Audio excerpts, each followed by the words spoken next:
Okay, this lesson is on points of concurrency. So it's mainly vocabulary. So there's going to be several definitions and things that you need to write down. So I will probably go through that pretty quickly. You may want to pause the video as we go along so that you can get everything written down in your notes. So first of all, you might be asking yourself, what is a concurrent point? It is a point that is formed from three or more intersecting lines. We have four types of concurrency points: circumcenter, incenter, centroid, and orthocenter. So we're going to start with circumcenter. Its special feature is that it is equidistant from the three vertices of a triangle. It is formed by perpendicular bisectors. You need to make sure you understand what a perpendicular bisector is. And I have that definition down here at the bottom. A perpendicular bisector divides your line segment into two equal parts, and it forms right angles with that line segment. Its purpose, well, the purpose of the circumcenter is to find the point in the middle of your three vertex points of your triangle. And for example, if you had three friends and all three of the friends wanted to meet at a place that was equal distance from each other, that would be the circumcenter. Okay, so we have three triangles. We have an acute triangle, a right triangle, and an obtuse triangle. And as you can see, I have already drawn the perpendicular bisectors for each of those sides. Now, notice sometimes it may appear that the perpendicular bisector will go through the vertex of the triangle, but it doesn't necessarily have to.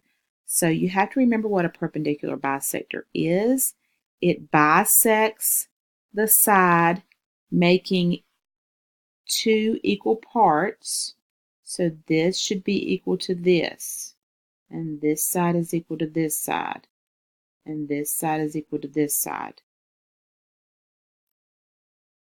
And you're forming a right angle at that line segment. So that perpendicular bisector does not have to go through the vertex of the triangle. Now let's talk about where that circumcenter ends up being for each of the triangles, because notice it's not the same for all three of your triangles. Let me finish marking these equal segments. Okay, so for the acute triangle, the circumcenter is located inside your circle.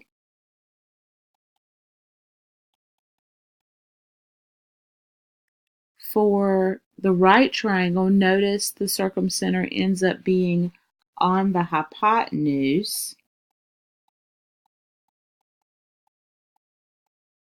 of your right triangle. And then for the obtuse triangle, it ends up being on the outside of your triangle. Okay, now let's talk about incenter. The incenter will be equal distance from all three sides of your triangle. It is formed from angle bisectors, and an angle bisector is just a line that divides your angle into two equal parts. It maximizes the area of the circle within a triangle. So if you're wanting to inscribe a circle in a triangle, the incenter would be the center of that circle. And an example would be if you're wanting to put a pool in your backyard. Let's suppose you had a triangular space, then you would find the incenter for the center of your pool in order to maximize the area of your pool. Now, again, I've already drawn in the lines. All of these are angle bisectors. So that means this angle would be congruent to this angle. And this angle would be congruent to this angle. And so forth and so on.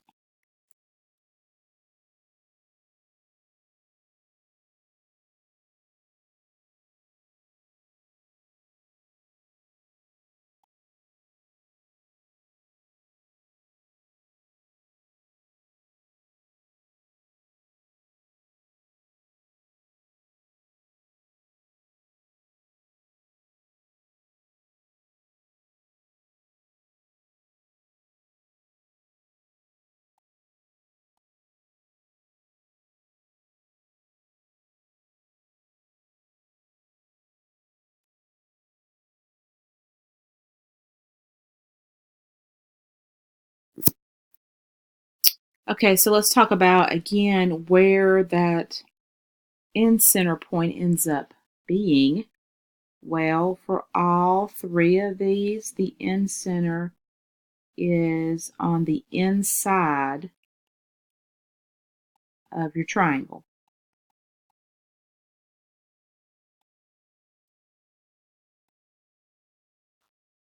Okay? Now let's talk about the centroid. Its specific feature is the average position of all 3 points of a triangle. It is formed from the medians, okay? So a median of a triangle is a line segment that joins the vertex to the midpoint of the opposite side. So it is going to go through the vertex and it divides that opposite side into 2 equal parts, okay? It is not perpendicular to the opposite sides. It just divides it into 2 equal parts. Okay, the purpose of the centroid, it will be the balancing point or the center of gravity. So, for example, if a waiter is wanting to balance a tray of dishes. Now, again, I've already drawn in the medians, and this segment should be congruent to this segment. This segment should be congruent to this segment, and so forth and so on.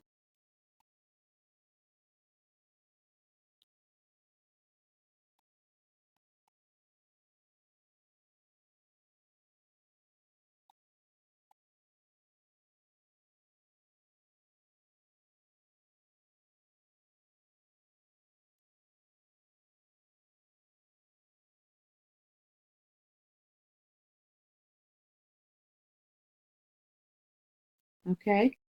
And again, let's talk about where our centroid ended up being. And for all 3 of these triangles, it is located on the inside of our triangle.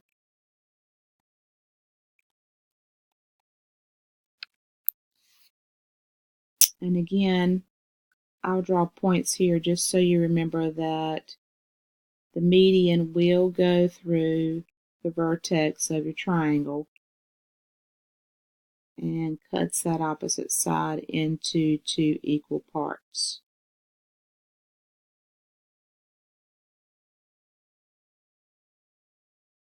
Now let's look at an example because there's a special feature of the centroid, and that's the ratio of the measurement of that line segment on the inside of the triangle. It's a 1:2 ratio. So the distance from the side of the triangle to the centroid is 1x, and then from the centroid to the vertex, that will be 2x. And notice I did the same thing for each of these line segments. So again, from the side to the centroid is 1y, and then from the point to the vertex is 2y. And then for the red one, same thing. From the side of the triangle to the point is 1z, and then from the centroid to the vertex, that would be 2z. So for this example here, I've filled in some measurements. We're given that point P and point P is the centroid. Finding the missing segments, and we're told that AB has a distance of 12. So if it's a centroid, then this distance would be x. This distance would have to be 2x. So x plus 2x would have to equal 12. So that means x would have to be 4. So if I know x is 4, and I'll just do all the answers in purple. If x is 4, then 2x would have to be 8. Again, remember these are medians, so that means these two segments have to be congruent. So this would have to be 4. And if this green line is a median, so if this segment is 7, this segment over here would also have to be 7. And then if the red line is a median, if this section is 5, then I know this segment is 5. Okay, now let's look on the inside. This is the shortest distance, and if that is 2, then this longer piece has to be 4. Has to be doubled. And then if this section is 3, then this piece would have to be 1.5. It would have to be half because this would be the shorter distance. Okay, and then the last one is the orthocenter. And what we know about the orthocenter is that it's formed from the altitudes. You need to understand the definition of an altitude is a line that goes through your vertex of your triangle, and it's going to be perpendicular to the opposite side. And its purpose is to find the shortest distance from an angle to the opposite side of a triangle. And again, we've got our 3 types of triangles. I've already drawn in the altitudes. If your altitude has to go from the vertex to that opposite side, then it's not necessarily going to cut that opposite side into 2 equal parts. Notice in order to go from the vertex to the opposite side and be perpendicular to it for the right triangle, 2 of your altitudes end up being actually the sides of your triangle. And so therefore they're going to intersect at the right angle. Over here on the acute triangle, the orthocenter is located on the inside of the triangle. And then on the obtuse triangle, it is located on the outside of the triangle. Because notice, if you're trying to go from the vertex and cross this opposite side and be perpendicular, there's no way you could draw the line from here and slant it this way because there's no way it would be perpendicular to this side. So notice I extended the side out so that when I drew my line from my vertex, I could be perpendicular to that side. And then same thing over here. If I'm going to draw a line from this vertex and be perpendicular to this opposite side, there's no way going at this angle. So I extended this side out and then drew my line perpendicular to that side. So my intersection for my orthocenter ends up being on the outside of my circle. Excuse me, my triangle. Okay, so let me go back up because I don't think I marked my sides properly on that first figure. Yeah, I didn't. So let me fix that real quick.